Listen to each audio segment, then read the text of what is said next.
Now it seems that there's no sign of end to the political war of words over the trade deal. That's right.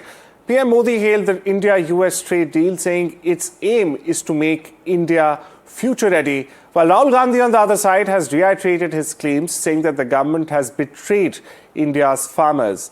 In an interview to news agency PTI, the Prime Minister said political stability has restored investor confidence in India and that the free trade agreements will open bigger markets for MSMEs, support structural transformation and also reinforce India's transition to a globally engaged economy.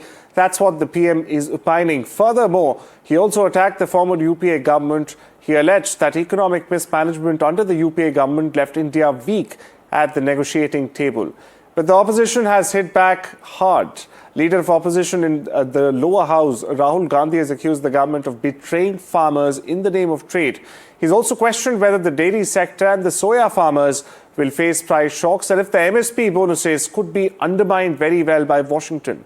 Union Minister Amit Shah, meanwhile, has defended the pact, saying Indian farmers are 100% protected, and these are his words, under the free trade agreement, and has also accused the Congress of misleading the country. Let's listen in to what the Home Minister said, followed by some reactions coming in. Rahul Gandhi ji, trade deal और FTA की बारीकियों को ध्यान से देखिए। नरेंद्र मोदी जी ने हमारे देश के किसानों को और पशुपालकों को 100% प्रोटेक्शन देने का काम किया है। इस एफटीए से और ट्रेड डील से हमारे किसानों को कोई नुकसान नहीं होने वाला है। किसानों का नुकसान आपकी मनमोहन सिंह सरकार के वक्त किया था। कई ऐसे वैश्विक समझौते किए जिसमें किसानों के हितों को बेच दिया गया था।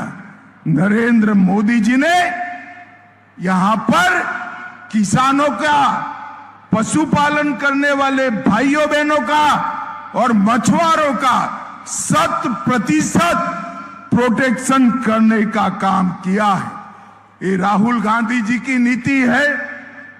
झूठ बोलो, जोर से बोलो, सार्वजनिक रूप से बोलो और झूठ को बार बार बोलो। सच्चाई का सामना नहीं कर पाते। राहुल जी ने सच्चाई सामने रखी है, इनके पास कोई जवाब नहीं है। चाहे अमेरिका के साथ डील की बात हो, हमारे किसानों के साथ जो हुआ है, किसानों के लिए आगे बहुत ही नुकसान का समय आएगा और ये वक्त बता देगा।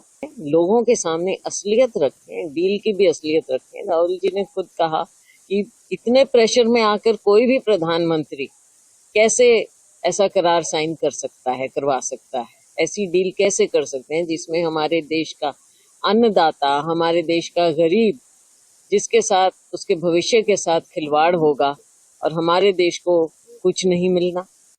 यूपीए सरकार ने, कांग्रेस की सरकार ने कभी किसानों के हितों की अनदेखी नहीं कही, कभी युवाओं के हितों की अनदेखी नहीं करी, कभी एमएसपीज की, जो छोटे दुकानदार हैं, छोटे व्यवसायी हैं, उनकी अनदेखी नहीं करी। लेकिन आज जो ट्रेड डील यूनाइटेड स्टेट्स के साथ इस सरकार ने की है, भारतीय जनता पार्टी की सरकार ने की है, उससे युवाओं का, एमएसएमईज का और किसानों का जो भविष्य है वो अंधकारमय नजर आ रहा है। आप झूठ पे झूठ बोले जा रहे हैं। आपने पहले कहा किसानों को एग्जाम कर दिया है, कोई ऐसी चीज़ नहीं आएगी। जब वाशिंगटन से उन्होंने अब सिनॉप्सिस दे दिए, लोगों में पता चल गए, वहाँ के एक मंत्री लेवल के इंसान ने ट्वीट कर दिया कि हमारे किसानों को इतना फ़ायदा होना है, तो फिर आप भी कहने लगे उनकी हम कॉटन मंगाएंगे, उनकी कॉटन जो है वो 0 उस पे जाएगी और हमारी कॉटन 18% पे जाएगी उनके यहाँ। ऐसा लगता है कि जैसे आपने ट्रम्प के सामने बिल्कुल ही सरेंडर कर दिया।